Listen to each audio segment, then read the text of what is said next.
Harga ikan murah di Pasar Mardika, Kecamatan Sirimau, Kota Ambon turun, Minggu, 21 September 2025. Pantauan tribunambon.com, di lokasi sekitar pukul 11 WIB, harga ikan masih dijual pertumpukan rata-rata 10 hingga 20 ribu, dengan jumlah bervariasi tergantung jenisnya.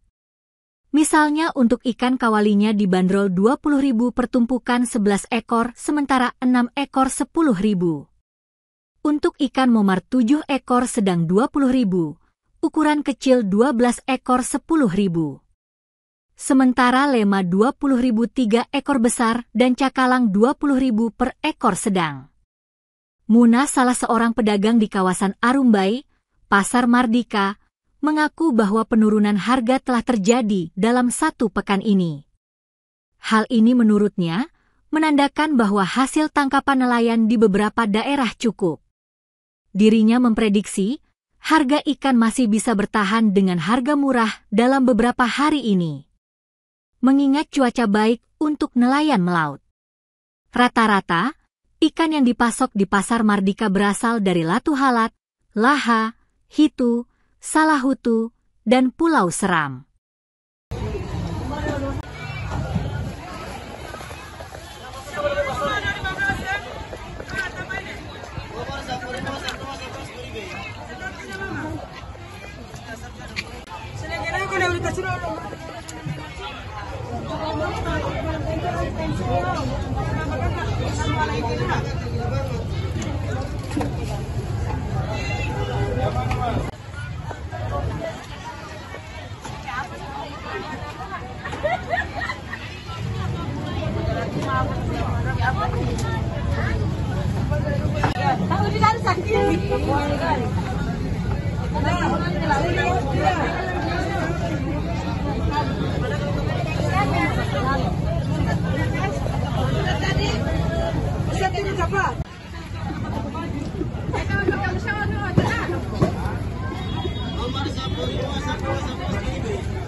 Download Tribun X sekarang, menghadirkan lokal menjadi Indonesia.